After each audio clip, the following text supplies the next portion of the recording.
my name's Dan, and this video is one in a series of videos that I'm doing getting started with visual scripting in the Unreal Engine, and is aimed at people who may have little or no programming experience. So it's suitable for newcomers, particularly.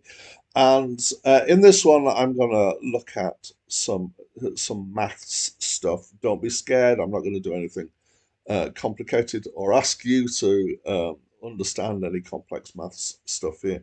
I want to show you some basic arithmetic and how to do it, and just show you a little bit of the capabilities of Unreal, but really just kind of want to get you started on doing maths using nodes and wires. So the setup I've got here is a standard 3D template, sorry, third person template. And I've just created, there's a couple of these three old blueprints that I've used in previous videos, but the new one that I've got here is a little path that you can walk on. Let's just get into that and have a quick look. So there's in the viewport, here we've just got the little platform and we've got a collision box, and in the event graph we're going to use the event actor. Begin overlap is my favorite way of doing early events to trigger things off, because it's a fairly simple thing to do. And the other thing in this blueprint that's worth noting is that I've created a variable. So if you don't understand variables, I've got a video about that, so go on, watch that video. And this variable I've just called value. It's a floating point number, which means you can have decimal points, and it's got quite a large range that it can accept. And when I click on that, it'll show that I've set an initial value to 4. But that can be changed because this is an editable, is a public variable. So let's go back to the actual world itself. There we go. I've placed one of these paths in there, and at the moment it doesn't do anything. So what we're going to do is we're just going to do some really simple maths. I'm going to do a little bit more complicated, then a little bit more complicated, and in the process, hopefully show you some of the kind of basic principles behind doing maths in Unreal using the visual scripting.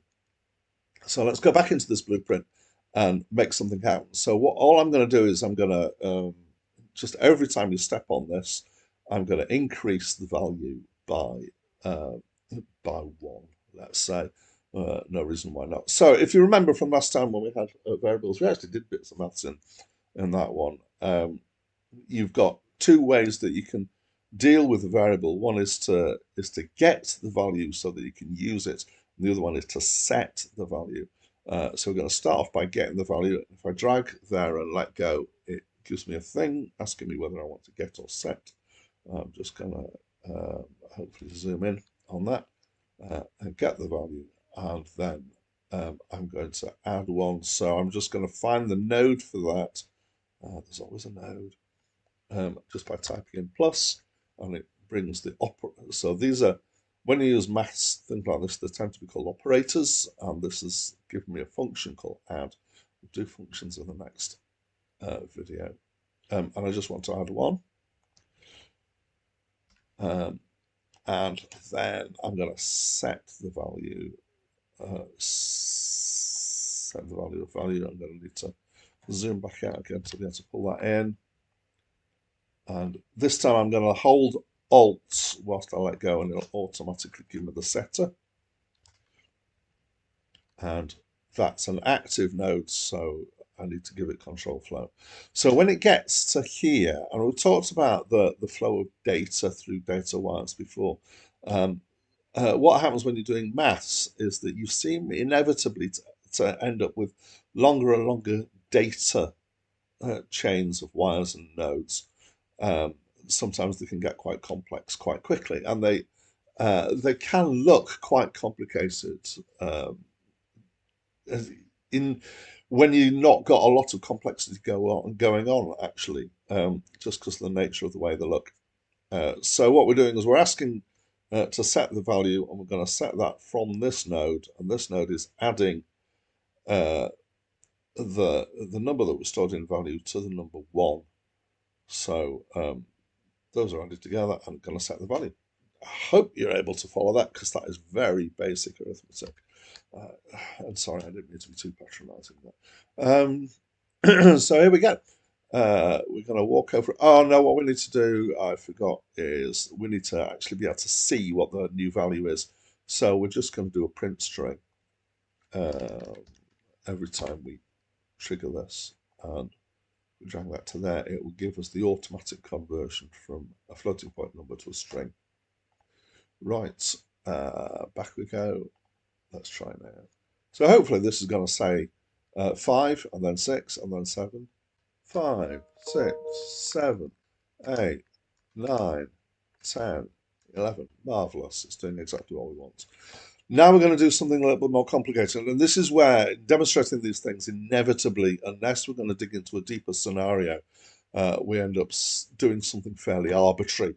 In fact, what I'm going to do is I'm going to, instead of adding 1 to this number, I'm going to multiply it by itself minus 1.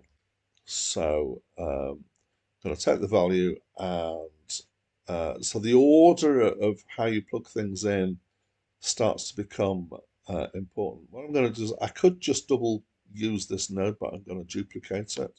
So I've got 2 references to the value, and I'm going to do one line which is going to subtract. Sorry, let's zoom in again. So I'm going to subtract 1 from there. You could equally use addition and put -1 in the pin, and we can obviously put more values in there. I can also add more pins if I want to add more than 2 things together and just want to save nodes. So I could do that. Yeah, that's going to add 0, so it's not going to do anything. There doesn't seem to be the ability to remove pins, unfortunately. And then we're going to multiply that by the old value of our variable. So I'm going to do a multiplication. Whoops. And we end up sometimes with crossed wires like this. I tend to like to be neater than that, which the rest of my family would be amazed at the thought that I like to be neat in anything. And then we're going to plug that in. So it's a small change, and the thing that's becomes important is that it's kind of the top to bottom order for multiplication doesn't matter, but the chaining order of things does matter. So if we'd done value times value and then -1, that's a different order. And if you remember, if you did the bid mass or bod mass or whatever, that doesn't come into play here. We determine the order of things by doing it with this visual scripting. So we need to know what order we're doing things in. So let's zoom back out and try this. Oops, that was definitely the wrong button to press. Oh, good grief, I'm really sorry about this, but I'm zoomed out again. And compile this, and let's see what happens. So, 12, 132, 1000. Oh, yes, these numbers get very big very quickly because you're multiplying by itself. And I'm going to keep going because what I've now hit is I've hit infinity. So there's a limit to the value. We can set here our initial value is 4. If we set it to 1, we're going to get something curious, which is that it's going to keep being, what's it going to do? It's going to go to 0, and then it's going to keep being 0. And that's because we're doing -1 to it every time, and so we end up multiplying 0 by -1. The first time round, we multiply 1 by 0, and then from then on, we're multiplying 0 by -1. Let's make another change to that value, and let's just have it 1.1, so only slightly bigger. But this should now ramp up again. So it starts quite slowly. Oh, it's gone negative. Oh, this is interesting. It's flip-flopping between negative and positive. And it's not actually getting all that big. I was wrong in my prediction. So this is my my prediction of maths that makes that different. Where did that value go? Here we go. Let's try 2.1. See, I'm getting a little bit distracted here by trying these values, but never mind. So that is starting to ramp up, but not as quickly as our first one, where we started with 4. How long is it going to take us to break it? There we go, not very long. Infinity. Let's go back in and let's do a different one again. So what I'm going to do this time is a little bit more complicated, in that I'm going to take something that's a bit more of a real world thing, possibly, which is that I'm going to take the idea of compound interest from banking. I'm going to say instead of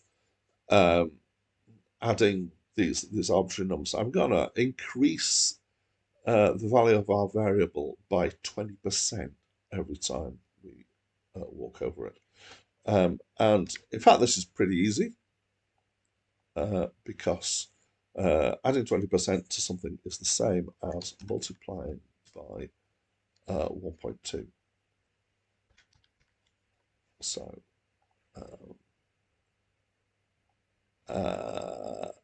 so actually, that's quite easy. So let's make it a little bit more complicated and say that as well as multiplying by 1.2, we're also going to, every single time we do this transaction, we're going to say, actually, maybe this is a debt that somebody has got, and we're compounding the interest on the debt.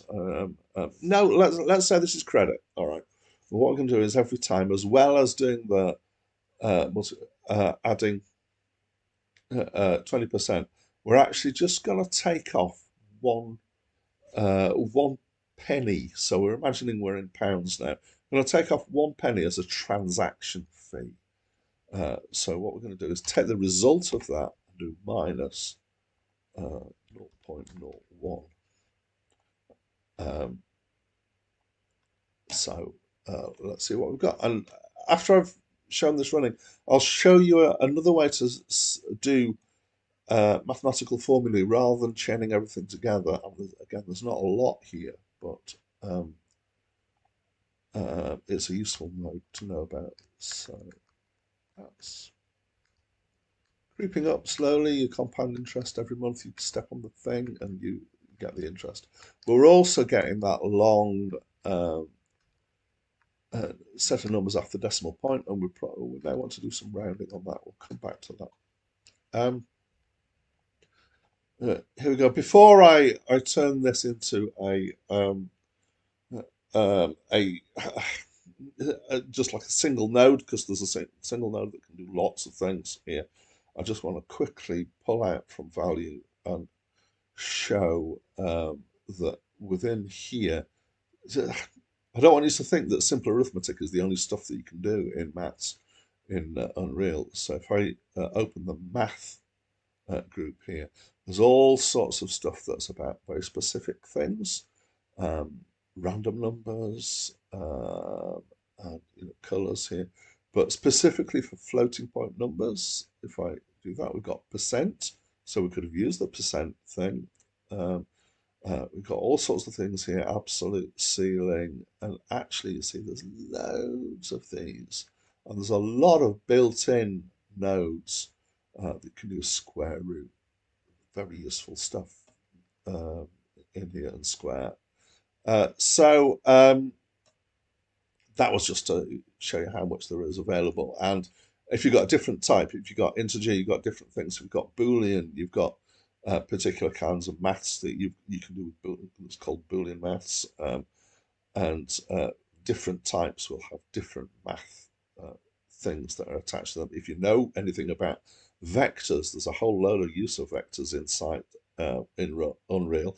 They're really powerful. So I would encourage you to, if you don't know or you don't kind of remember some of the basics of vectors, to get into that. It's very useful.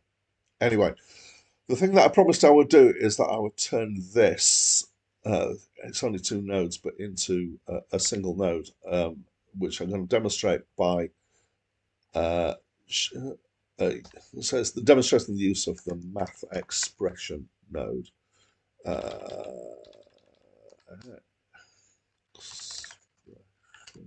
Why is that not finding it? So I'm just going to try not pulling out from that.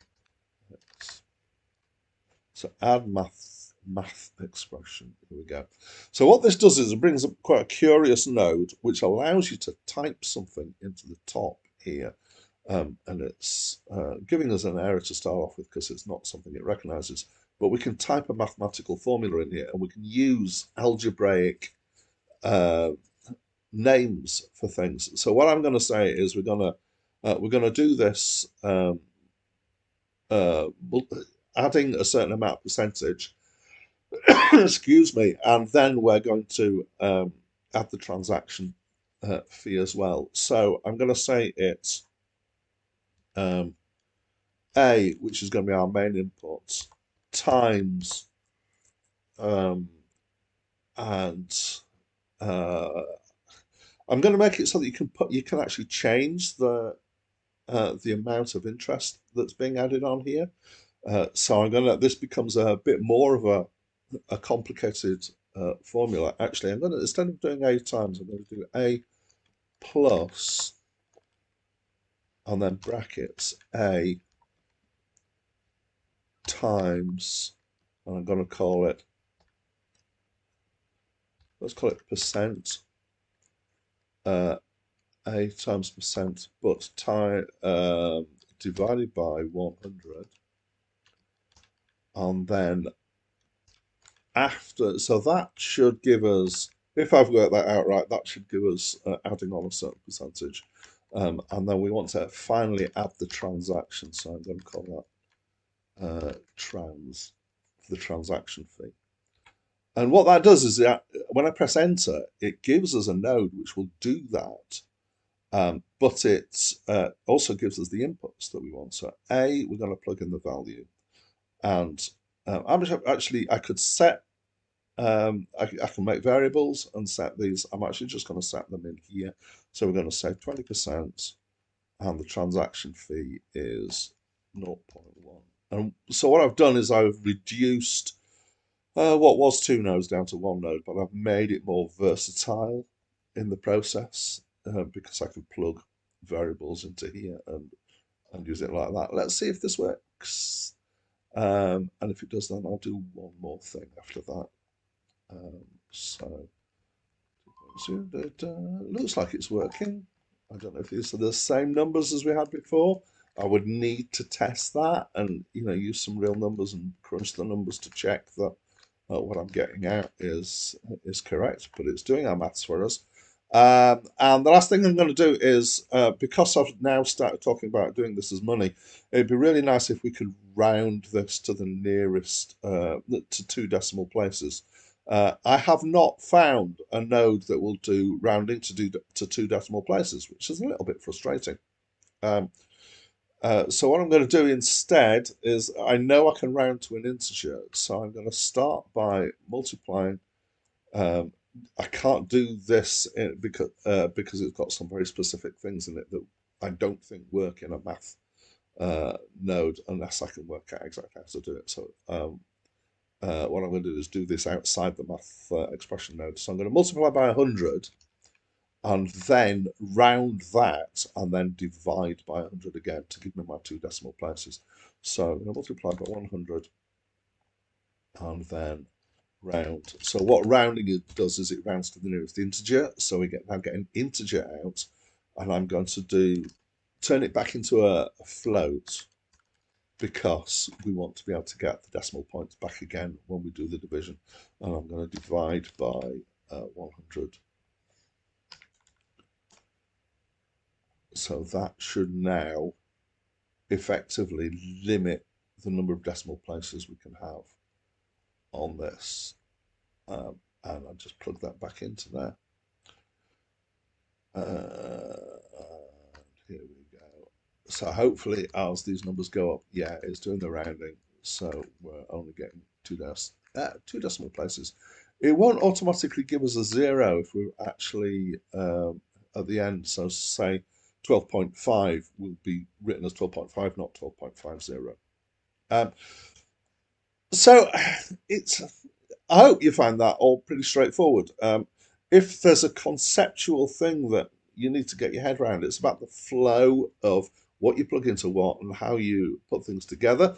There, of course, are loads and loads of ways in which you need to use maths when you're doing games. You know, even just the simple stuff of doing damage calculations and working out what health somebody's got. There are comparison nodes that you can use. So if you want to check if health is less than 0, so for example here we can do a less than node, and that gives us a boolean that we can do a branch from. It would take an awful lot of time for me to do examples of all the different kinds of things that you can do. So I'm not going to do that. I'm just, hopefully this gives you enough to get started and to understand that when you start looking at chains of nodes and wires that don't have any execution in them, the execution line, that is, you're probably doing the right thing, or, you know, as long as you get your logic right. So I've come to an end of what I'm going to do, so I'm going to say that's it from me for now.